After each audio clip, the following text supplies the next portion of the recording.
Okay, we are on. Thank you, benvindo na Serra Alves. I will stop here. Welcome at Serra Alves. Welcome to the exhibition Yoko Ono, The Learning Garden of Freedom. It's a great pleasure. It's half a pleasure, but still a great pleasure, half of a great pleasure to welcome at Serra Alves Alexandra Munroe tonight.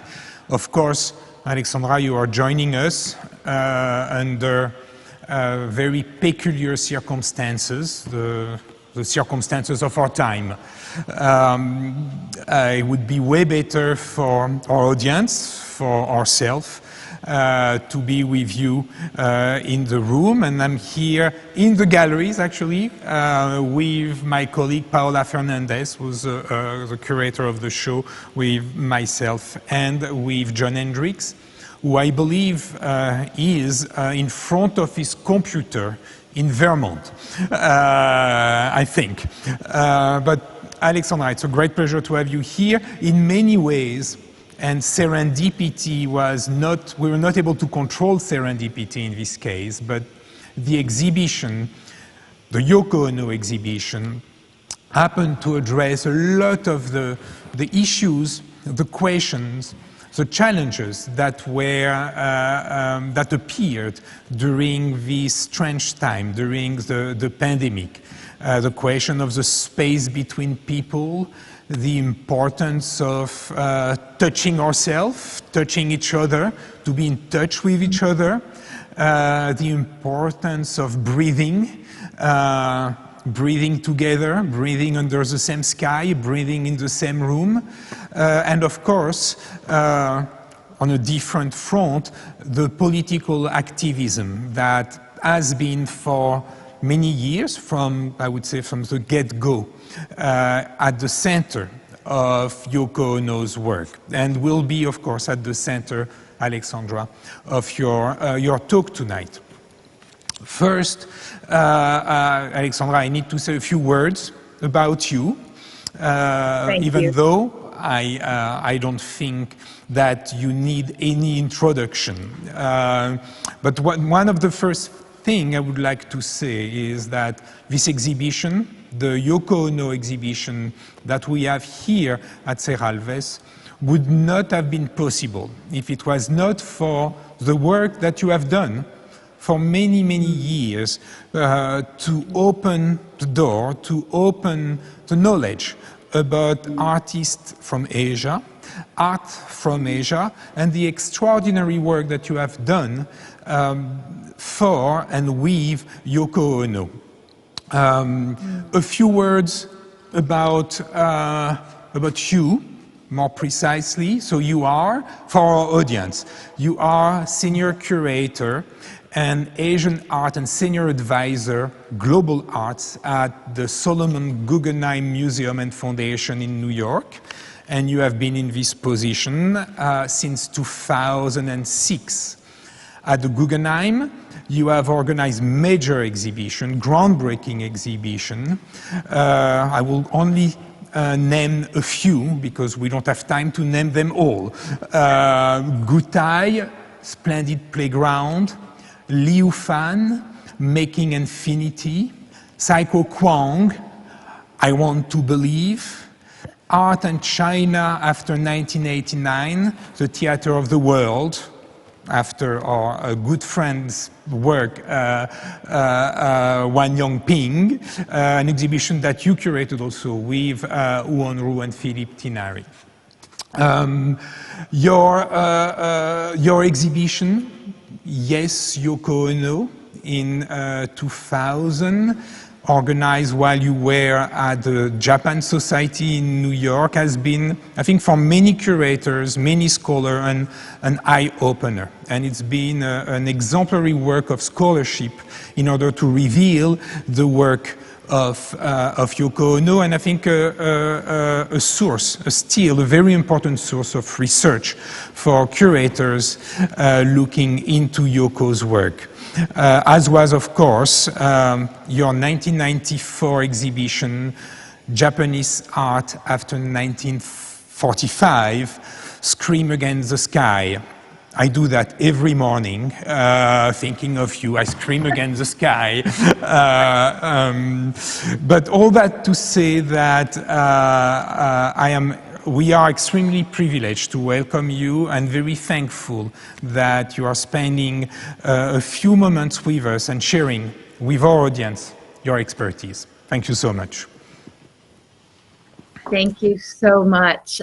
Can you hear me okay? Very well, very well. Good.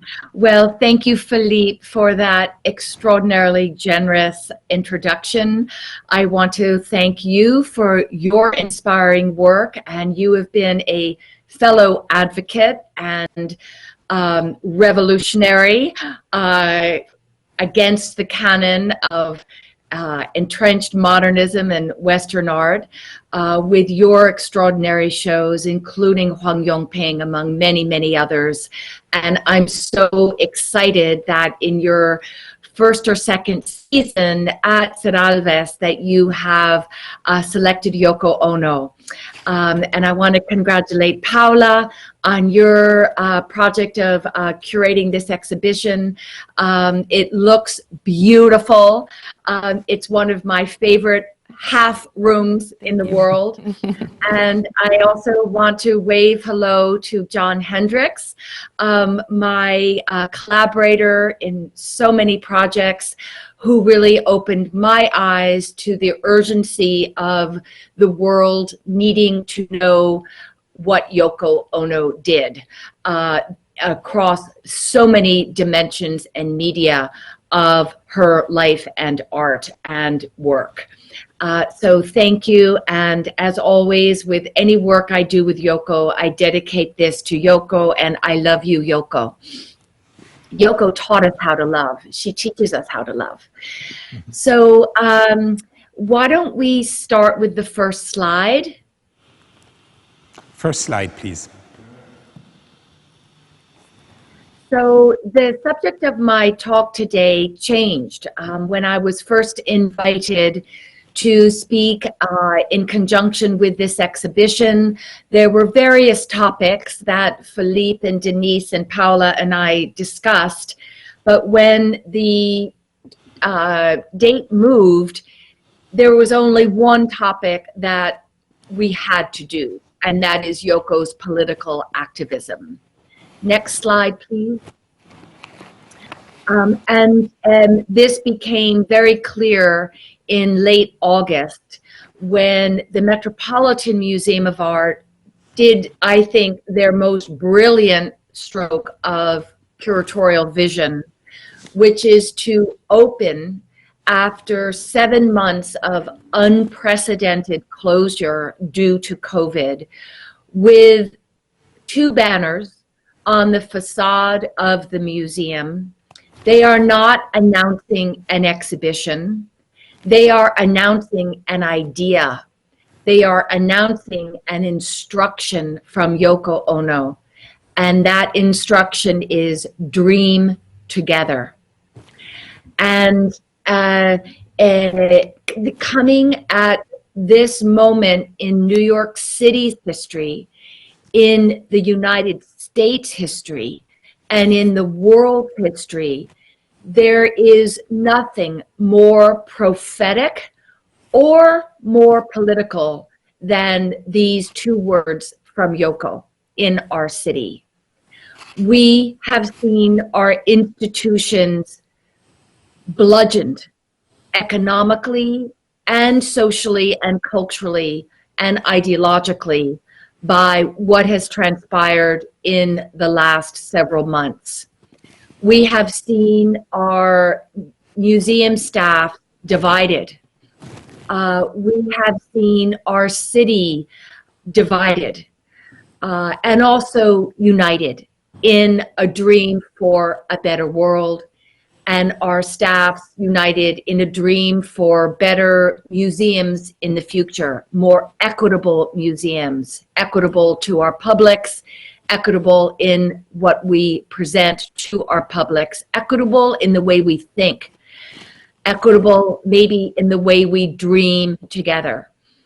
So this this banner, this public artwork by Yoko inspired today's talk, because of course we can't do anything as civilians or as curators during this time without addressing the time we're in.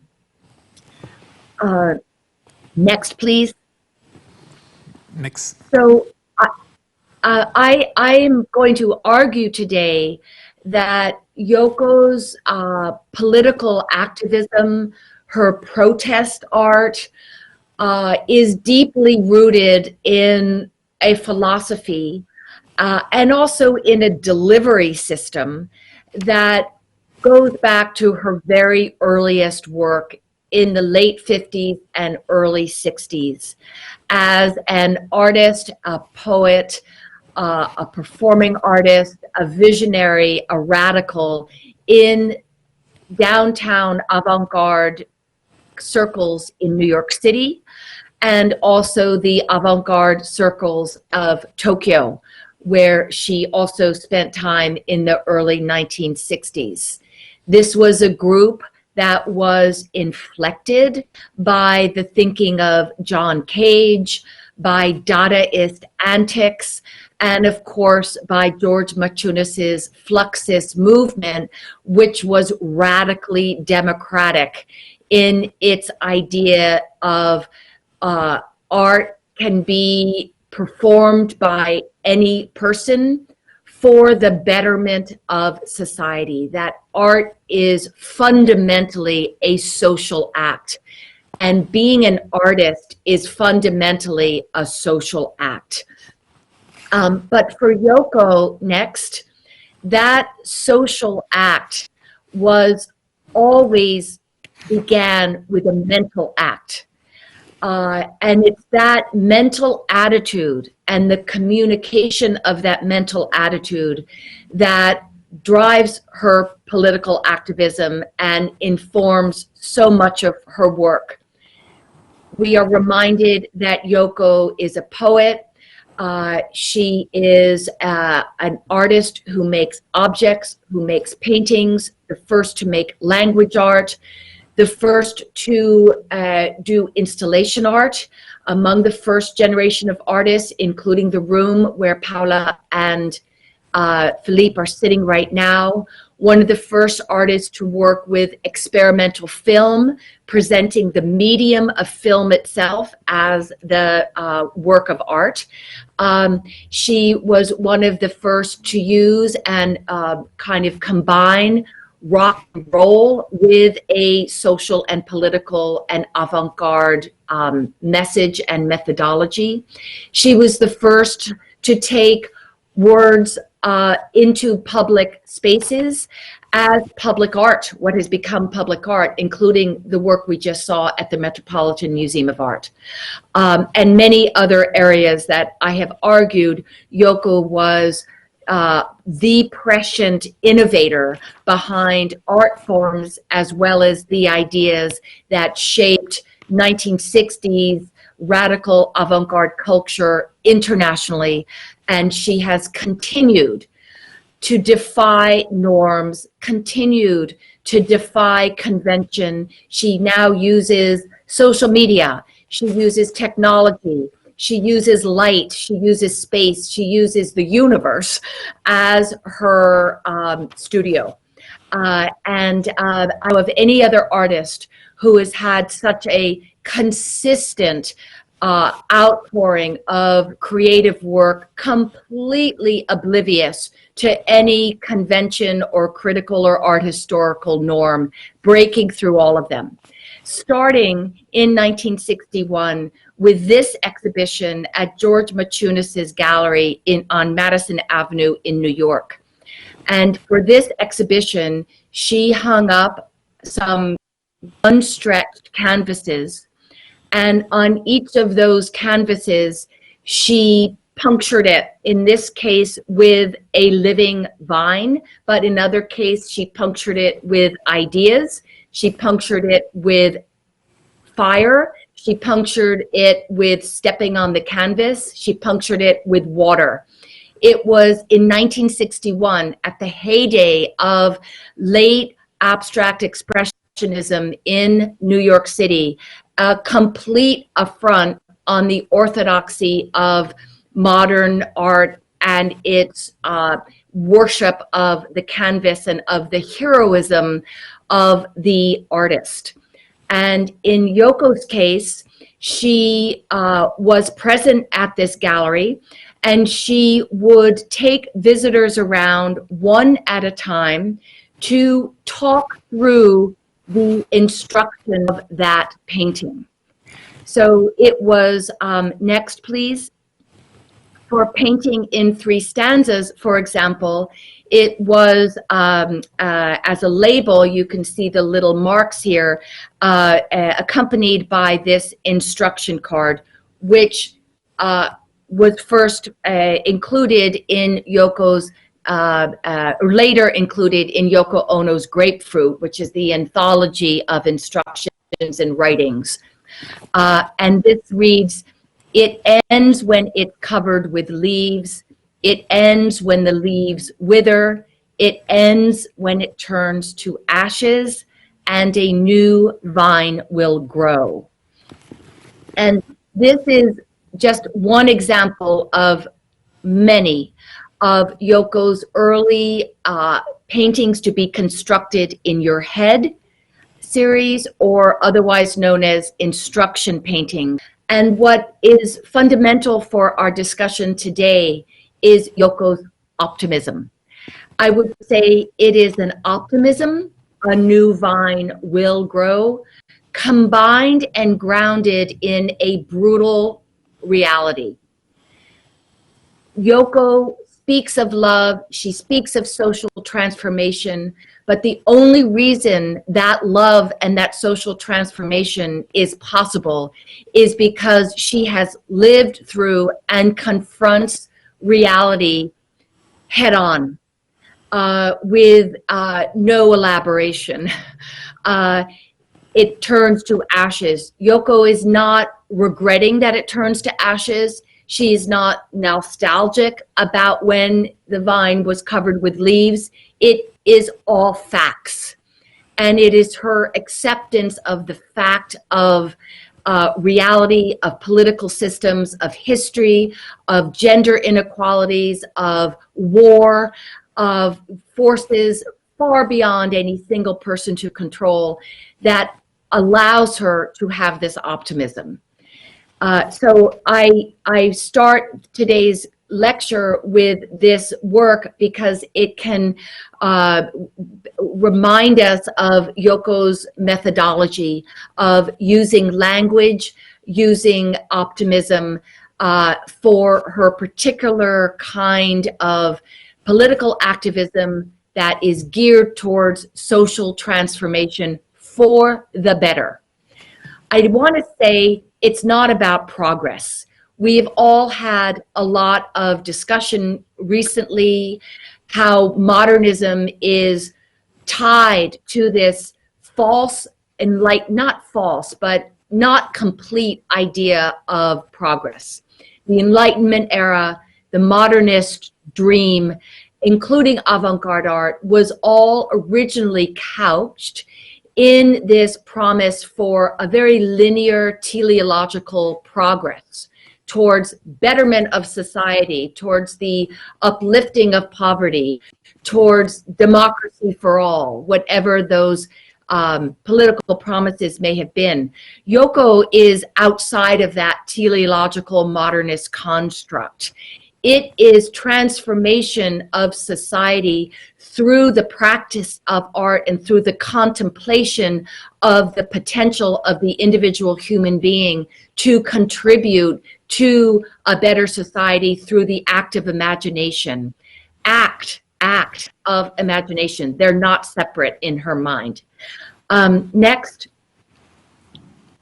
So, just for a little history, one of her most overt participations, overt political participations, was early on in 1964 in the avant-garde Japanese group High Red Center's Shelter Plan, which took place in a hotel room and some other venues in Tokyo in 1964, instigated by the three-person group High Red Center, Jiro Takamatsu, Nakanishi, and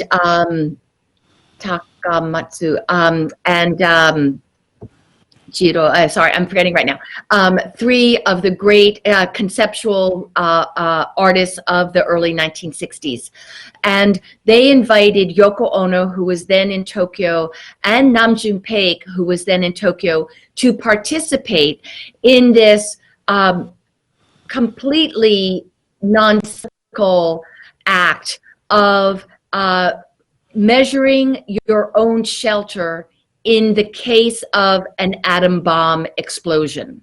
So this was, you're going to weigh yourself, you're going to measure your head, as they're doing to Yoko right now. You're going to measure your height to the most ridiculous degree, as a critique of the government principles at the moment between Japan and the US and the world in the immediate post-war period of the nuclear apocalypse, and where everybody was running and schools were designing bunkers for the next atom bomb.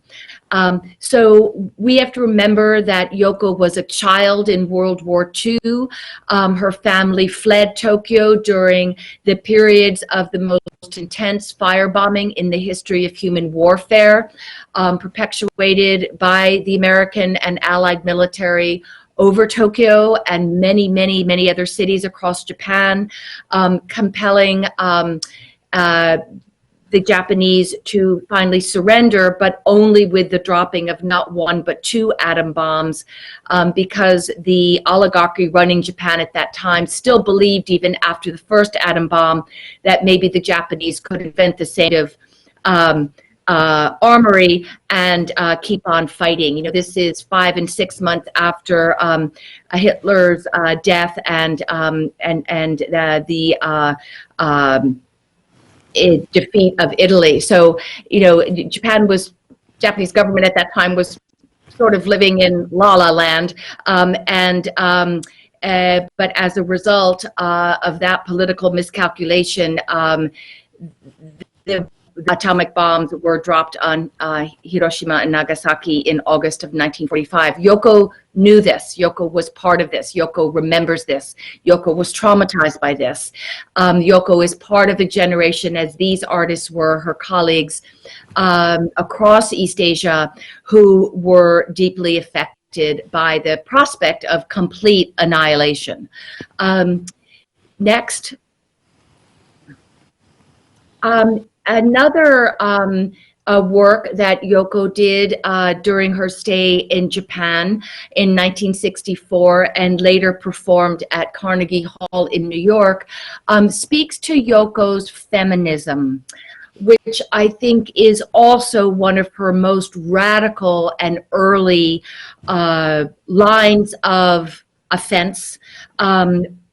One of the earliest artists across her media to speak to the gender inequality, not very entrenched in Japanese society, but entrenched in society. And in this work, which also has a spiritual aspect, she sits on a stage and invites the audience, of course, mostly men who came forward, to cut her clothes away, to basically, you know, potentially leave her totally exposed. But in that act of violation is also this act, of course, of assumed submission.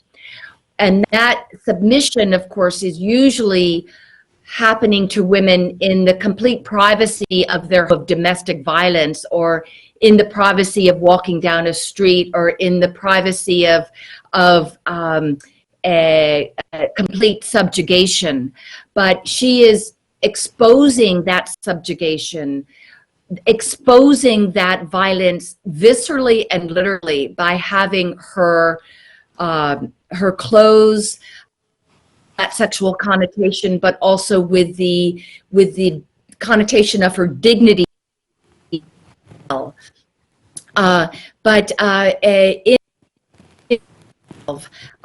In her submission, it's also a submission of a kind of almost spiritual way that she has talked about, that allowed her to persevere. Next slide, please.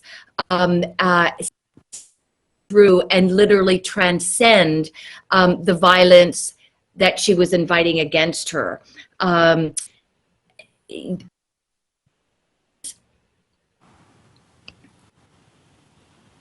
we have the next slide, please? It's on, I think, Alexandra. No, yeah, okay, I couldn't see it, sorry. And so here is the same piece at Carnegie Recital Hall, where the Americans were even more egregious.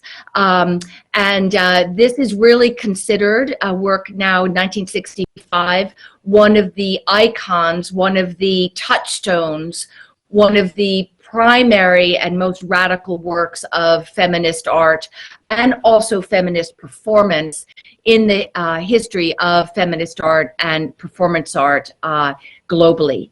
Next. Next.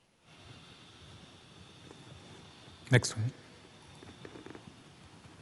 Another work that we could consider, feminist in this almost militant way of Yoko's is her experimental film from 1969, where she had two cameramen find a woman, this girl, walking down a street in London, and followed her down the streets. At first, the girl sort of finds it funny. Why are you following me? She sort of starts to play. Then she realizes she's actually being filmed, and they follow her all the way into barging into her apartment, at which point it becomes a rape. I mean, not literally, but it is again this kind of male gaze assault over a woman's space, and the capturing of a woman's presence without her consent.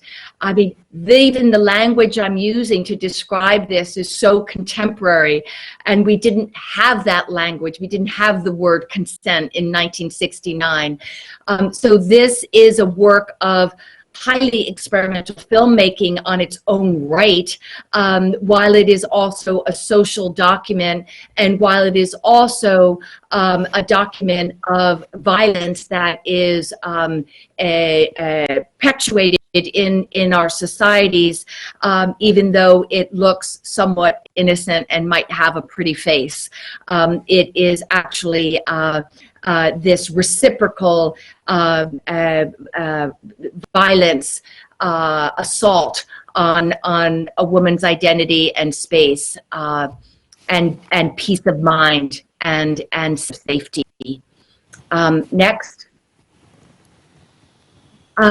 Turning to Yoko's work for peace, which is really the became late 60s, really central message of Yoko's work. She was, as we saw with her participation in Japan, in Tokyo with High Red Center, she was naturally anti-war. She was constitutionally anti-war. Not only was she a Japanese person living and working in America and the UK, a mere 15 or 20 years after Japan was the declared national World War II enemy of state in both countries. She was of a difference that was still attended by a lot of racial prejudice. And of course, as we mentioned, as a woman and a woman avant-garde artist, tremendous struggle there as well, as a just condition of her reality. So in 1966, while she was I think this is in London, John, correct me if I'm wrong, she put an advertisement out for 365 bottoms. And she devised a machine where the models would take their pants off and simply on this, kind of treadmill, and the filmer would, the camera would catch their bottoms walking. And what happens is that you see all people, all ages, all weights, all races, in what she calls the funniest part of the human anatomy. And the idea is we all have bottoms. We're all a little ashamed of our bottoms. They're all pretty funny. And she later says, we are all mammals without tails. And it is her call, this film, which goes on for a long time, first of all, it has this visual abstraction. The human anatomy, starts to look like a Brancusi kiss, and what accumulates to the viewer is this sense that we are all one, that we're all one. We're all the same, and this is a big part to me of Yoko's message of this social vision that she has of the fundamental equality and the fundamental unity of the state of being a human on Earth. This is a visceral and literal demonstration of that. The film actually was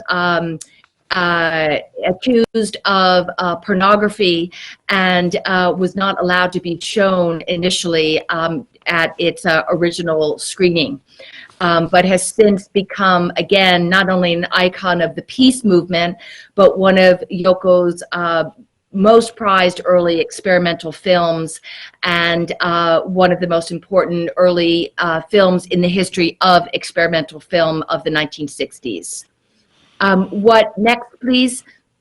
What we also see Yoko doing over and over again in the 90s and 2000 now is revisiting these ideas in collaboration with the curators she's been working with around the world to reimagine these early years and early ideas. And here she reshot this particular bottom for a exhibition at Langenhagen in '94, and this is the kind of instruction she wrote for that exhibition project, which is a celebration of being human. We are beautiful, we are fun, we are mammals without tails. Next. And part of this project was to take this bottom and plaster it over many public advertising spaces in the town of Langenhagen in Germany. And here you see people interact with this surprise kind of intervention into their daily consciousness. Next. Another very important work of Yoko's that addresses the politics of peace, the methodology of peace, is her white chess set that was exhibited at the Everson Museum at her retrospective This Is Not Here in 1971. And here is a photograph of her and John playing that chess set. Next, please. What we see about this chess set, and here's a look of it in stone, is that it's all white.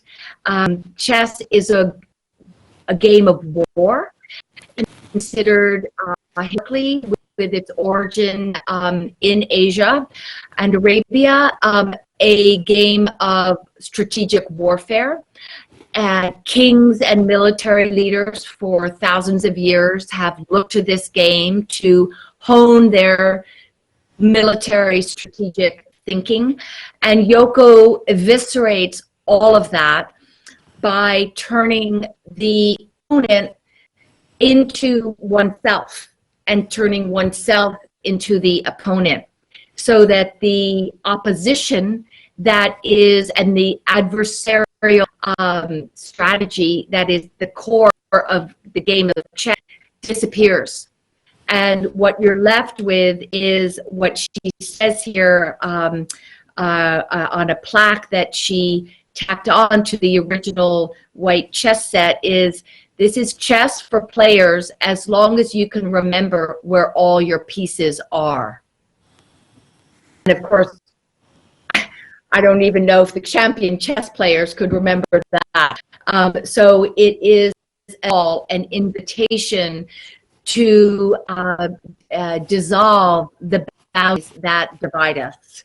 And again, this call, like Bottoms, that your piece is my piece, your ass is my ass, we're all in this together. Next, please. Here is a wonderful work. I'm pleased that the Guggenheim Abu Dhabi, which I'm involved with, acquired this work some years ago. This is another version which she later taught Play It by Trust, where she is conveying what looks like a kind of UN negotiating table, you know, a kind of interstate level, very important negotiating table with these kind of officials, and yet she is inviting each one of these opponents, whether it's in 1991, what was going on between the collapse of the Berlin Wall and the of the USSR and the so-called free world. I mean, Yoko is making this at an extremely combustible time. We have to remember the late 80s and early 90s, and the world was once again in the throes of a great disorder, the coming collapse of the post-war world order and the emerging multi-centered world with multi-centered powers, including the rise of China. I think Yoko was aware of all of this with the presentation of UN table, let's say. Next. Here's another version. And then here are other versions of the game, and here Yoko is playing with one of her friends in 2000. You know, this is one of Yoko's, I would say, most important works, with many different versions and iterations. Each one is sort of scientific in its own right, but the core idea of each one goes back to that 1966 moment of a call for, again, the dissolution between and dissolution of the whole concept of a divided territory determined by a winner and a loser. Next. One of her other great works, I hope you can read all going a little fuzzy for me, but is her series that she did with her husband, John Lennon, a Bed In for Peace, which she first did in an Amsterdam hotel in 1969, and later we'll see she did in, they both did in Montreal. We invited the press, and imagine the press was following them everywhere as recent newlyweds with John's celebrity status and Yoko as an avant-garde artist coming into this collaboration, artistic collaboration with John Lennon. And what she understood immediately in this with John, and because of who John was, that the ability to take these messages of peace, to take her political atom, suddenly had a new medium, and that medium was the public space. That medium was communication. That medium was the news media. And as we'll see shortly, the medium was, again, cities and billboards and posters plastered around any public space in any city in the world. Several of the anthems for peace that are so much beloved by the peace movement, then as of now, were first staged in these rooms in Amsterdam and Montreal. Next. And, I'm looking at how we should just grow our hair and stay in bed. That's basically what we're doing under COVID too.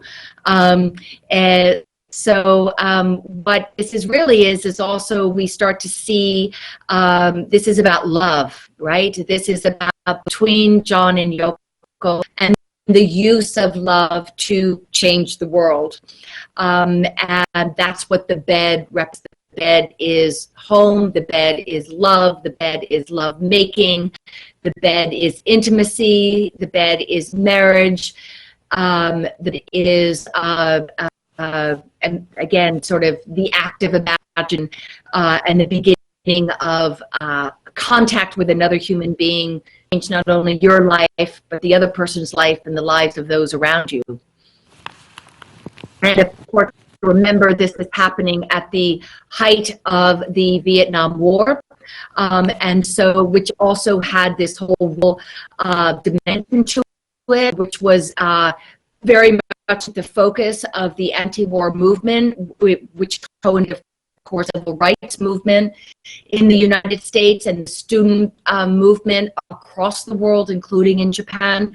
The racial inequities around the world were also very much part of that political discourse of revolution, of social revolution, and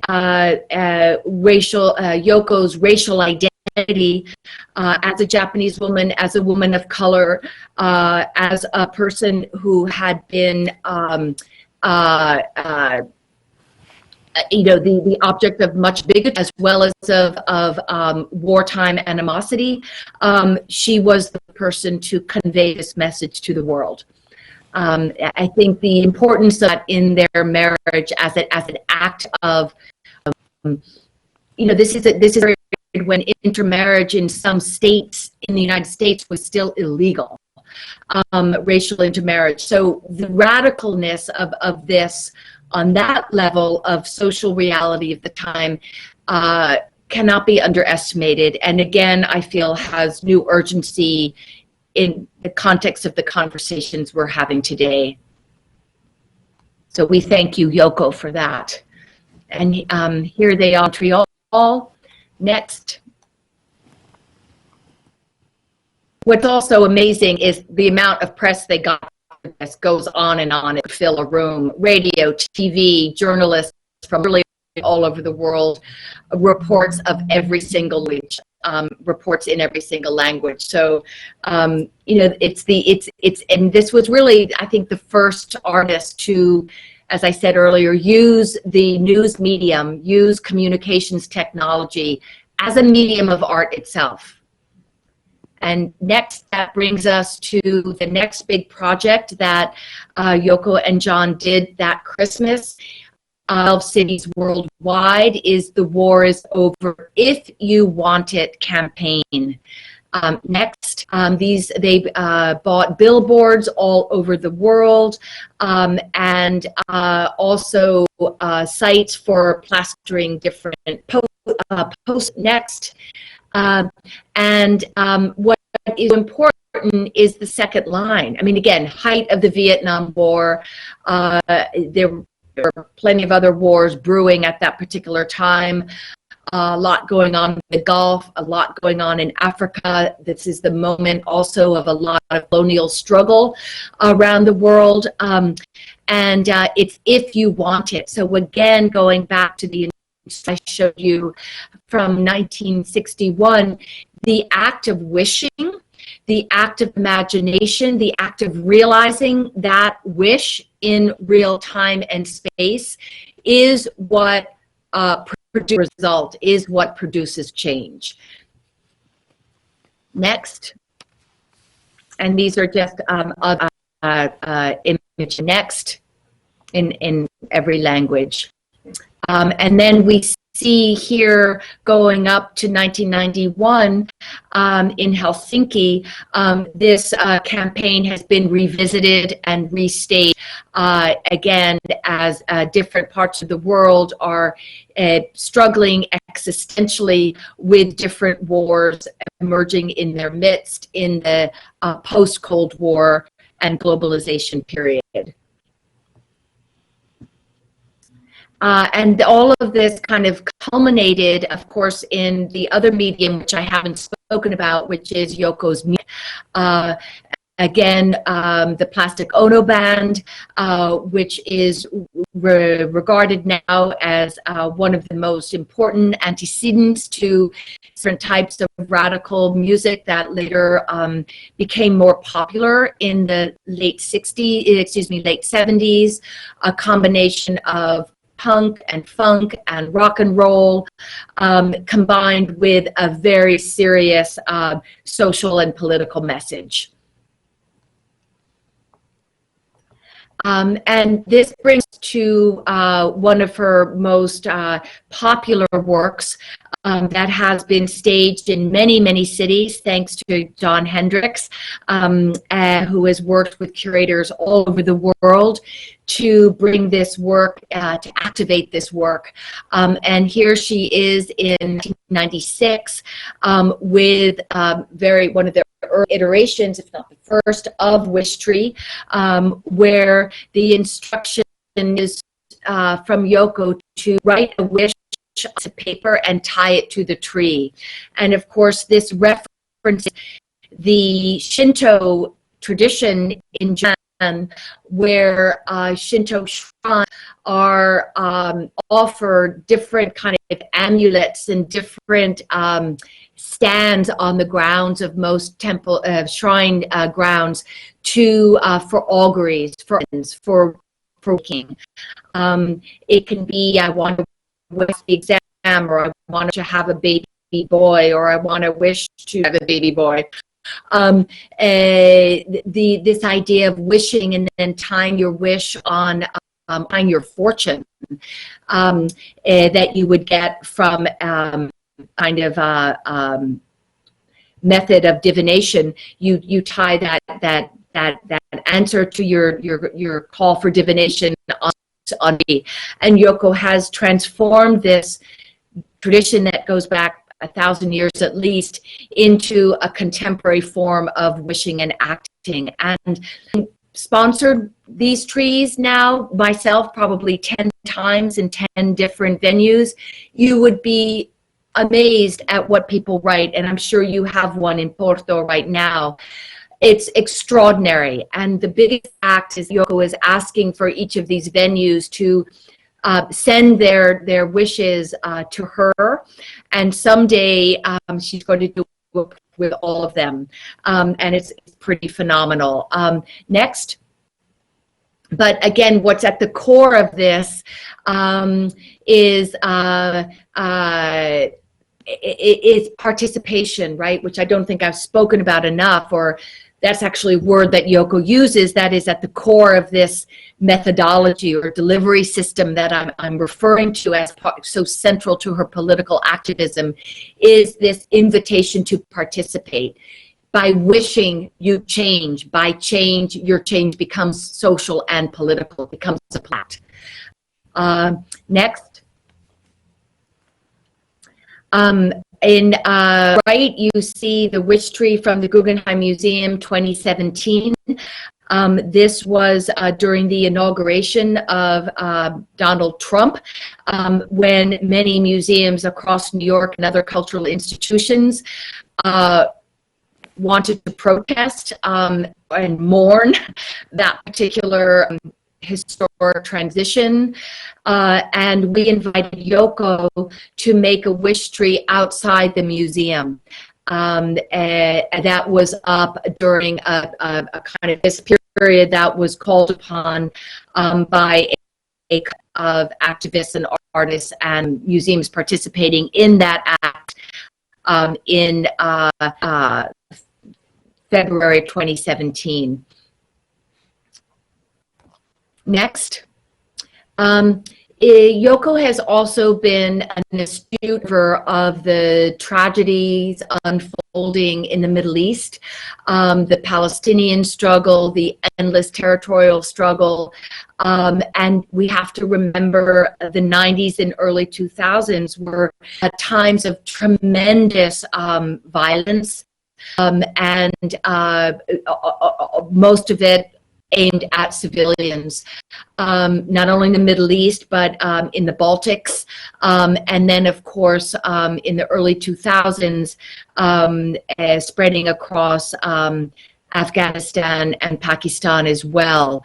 And Yoko did then want to, in response, I mean, not literally, but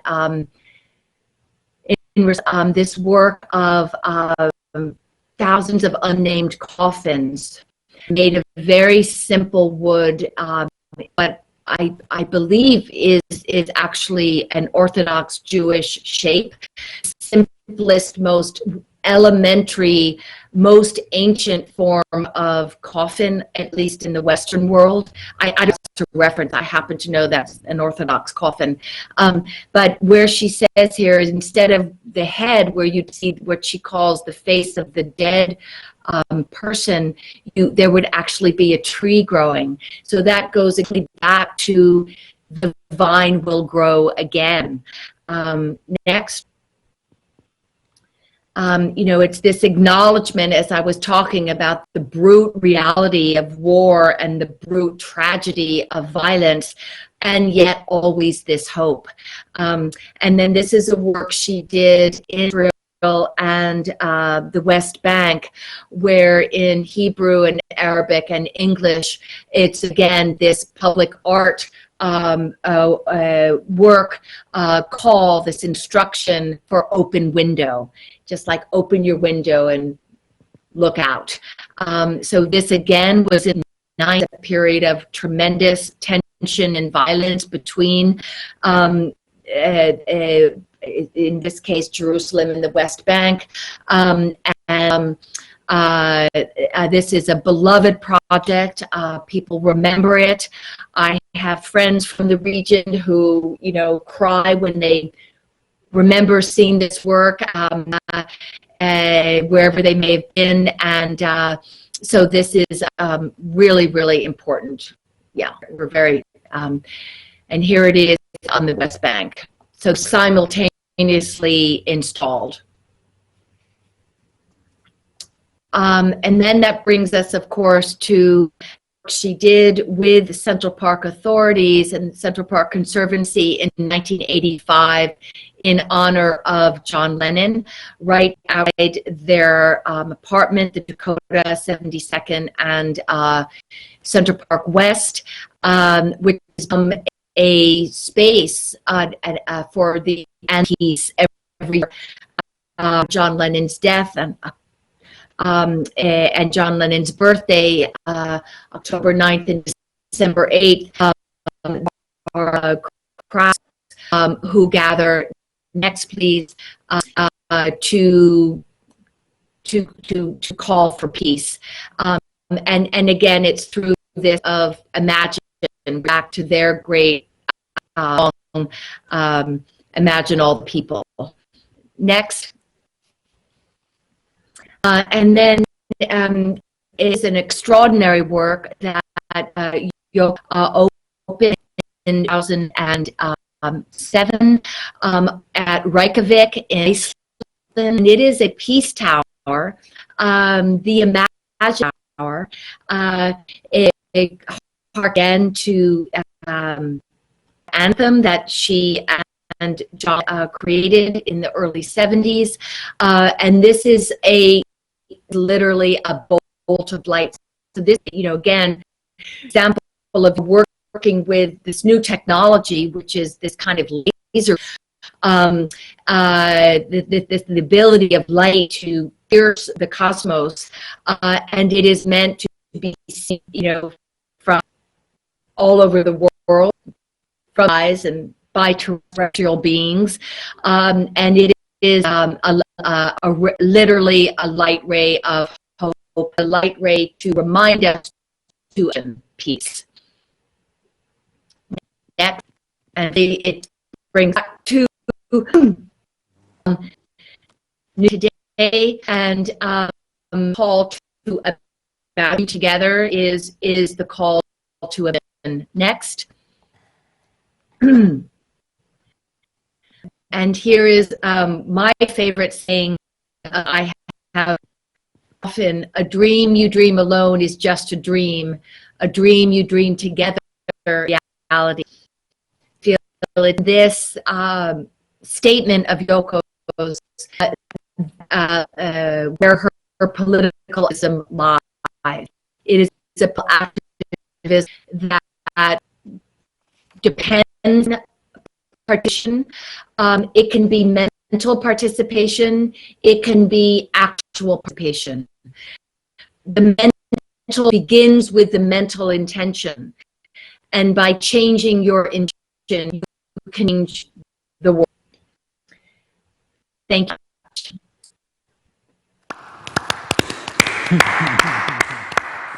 Well, I think we have thousands of people clapping, Alexandra, in front of their computer. Thank you so much for this talk. I love the idea, your first and almost last slide, dream together. It also reminds me of, I think it's a work by Rikrit, we all dream under the same sky.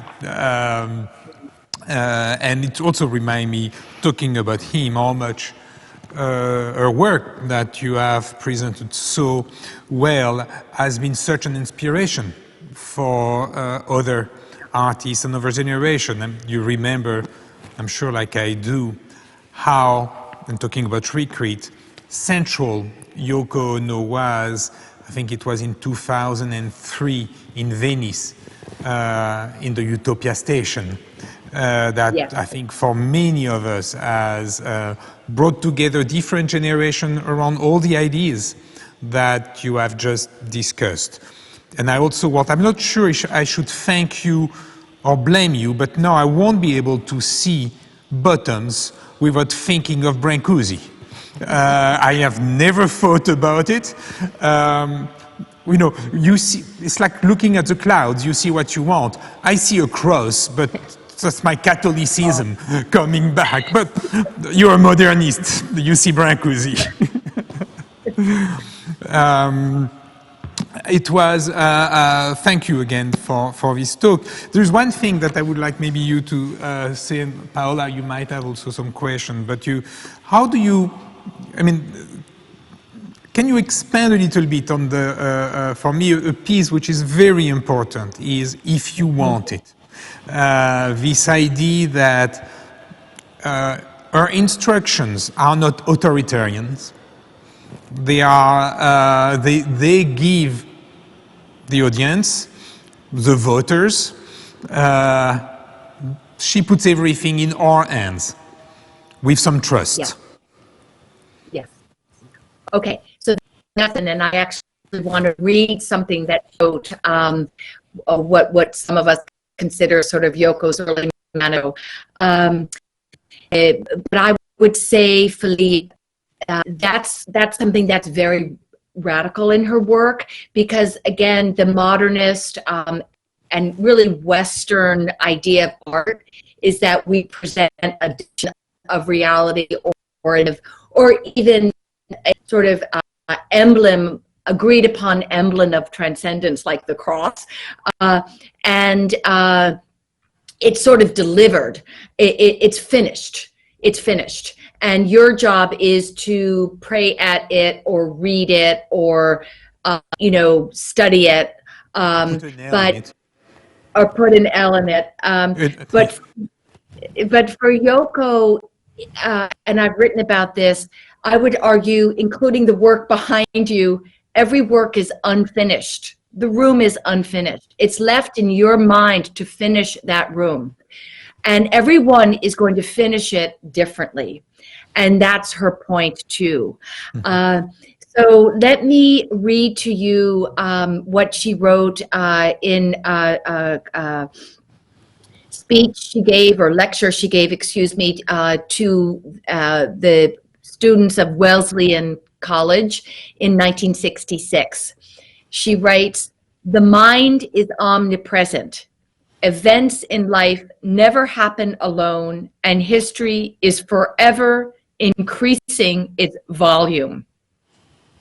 At this point, what art can offer, if it can at all, to me it seems, is an absence of complexity, a vacuum through which you are led to a state of complete relaxation of mind. After that, Philippe, you can return to the complexity of life again. It may not be the same, or it may be, or you may never return. But that is your problem." I think that's the answer. That's Yoko's answer, which is better than my answer to your question. Both are great. Both are great. Paula, Yes, thank you, Alexandra, for your enlightening presentation. Thank you so much.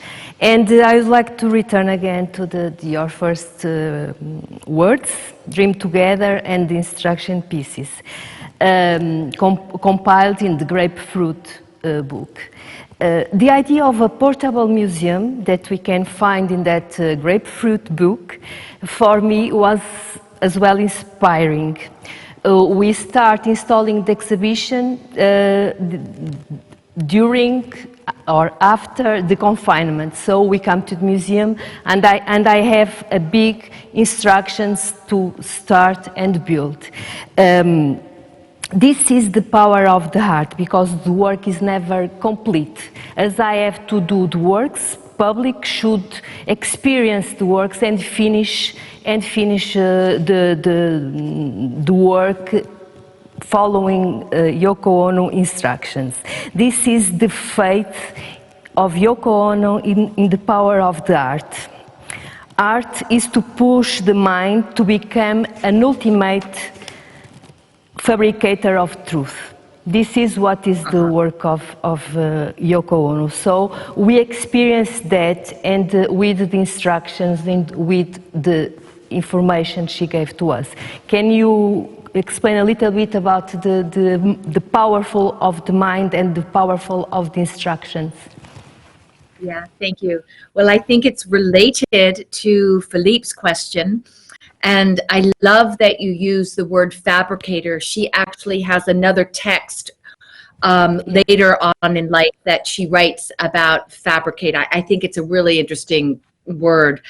Well, I'll give you my opinion, and Yoko may or may not agree. John Hendricks may or may not agree. I've written about it. I think an origin of this really does lie with Yoko's inherited of East Asian art and the function of East Asian art, which is radically different from the function of art that I just explained, of art as a depiction, a closed depiction of reality.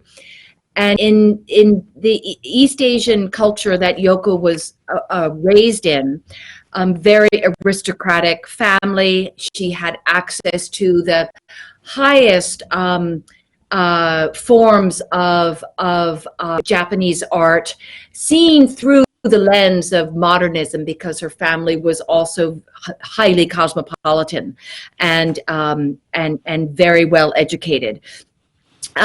So I think people, if you take the practice of ink painting and the practice of landscape painting, the tradition of landscape painting, you see a landscape. There's writing on the landscape. There's a poem on the landscape. There's an inscription on the landscape, maybe by 7 friends who were at that drunken party in the year 1100, who wrote, "What a great landscape it is, buddy. That was great. Thanks for the wine." And it is an immediate affront on the idea that art is actually a depiction of truth. It is an assumption that art is here to transport you. Art is a threshold of transportation, and it's a threshold of what I've called transmission, of one mind to another. It's one intelligence, it's one knowledge, it's one wisdom threshold to another. And it's actually carried on not only in imagery, but through text. And that is why I feel text central to Yoko's art, and it's actually central to the transmission of the Zen master's wisdom from from the master to the disciple. It's text. It's a koan, and it's sometimes attended with a physical act, including something quite violent on the body. I'm not saying Yoko specifically read that or even knew it or is consciously packaging it up like John Cage did, but I think it was in the air, and I think she was a instinctual inheritor of this idea that art's purpose is to create a lofty mind, a more enlightened evolutionary. It doesn't end with the picture. It begins with the picture. It's we have at the entrance of the galleries these little carts, like the space transformers. And it's interesting what you just said, because I often, when people ask me what it is, I often struggle to explain it, but you just did. This idea of transmission and transformation. I just want also to bounce on, just to mention that to you, that the idea of the exhibition started with a piece that is not in the exhibition really, but also I think echo what you just said. It's the penal colony that she worked on with Arata Isozaki. And this idea that we really wanted to rebuild it in the park of Serralves, just for the pleasure to see the transformation. And as the work disappears, the work would get actually bigger. When the jail melts, it's a prison cell. I've explained for our audience, you know that perfectly. It's a prison cell made out of ice, and as it's exposed, time and heat does the work, and out of the incarceration comes the freedom of mind, of everything we want. But this idea again that the transformation is at the center. I can say that wishing could effect transformation, and Yoko Ono at some point she used what she has available to release messages as the wedding event, as the big billboards, war is over if you want it. So message is the medium and the power, and the message as the power. So she is using what he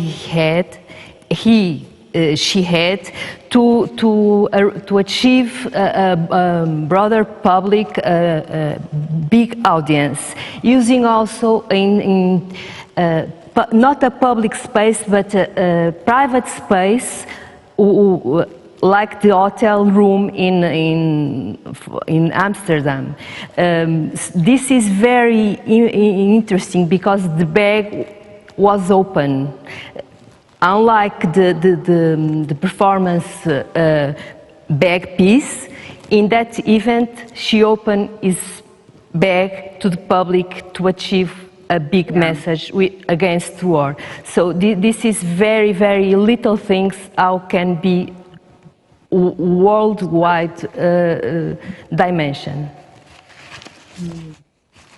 It was unmade. Just, I'm saying all of the work is unmade in order to invite you in. Yes, I agree. Alexandra, thank you so much. I think the idea of inviting people in are a great way to put an end to this conversation. I really appreciate that you took the time. I hope that you will have, I'm not sure you will have the opportunity to see the exhibition, but you can do the work in your mind. We'll send you the instructions. and you've seen so many of her work. It has been a great pleasure to learn from you. I just want also to remind everybody listening to us that, I'm sorry, I have to do my salesman work, that the exhibition closes on November 15, so you still have a little bit of time to come, make wishes, put nails in painting, in crosses, and also if you wish to read more of Alexandra's work and writing, I'm also very grateful that you allowed us to print some of your work in our publication. So, Philip, one reminder, in the 15th November we will end the exhibition with the performance. Some of the Yoko Ono instructions, performing instructions, will be presented in the galleries in the End Park. So we invite everyone to come on 15 November for the end of the exhibition and discover the instructions for performance. Cut piece will be presented. Oh, really? Yes, wonderful. Really. Well, Alexandra, congratulations to all of you. Thank you very much for inviting me. It's a great, great honor. And congratulations on a beautiful show. And thank you very much. Thank you so much. Thank you. Dream together. We dream together, send our best dreams and wishes to all our friends in New York. And can I say, I have to say that, I have to do it, sorry. Wear your mask. Wash your hands. It's a special mask. Yoko Ono mask. And vote. I didn't say that. Oh, and vote. And Absolutely. vote. And vote. Because it's all in our hands. Thank you, Alexandra. Thank you. Thank you. Thank you very much. Bye-bye. Bye-bye.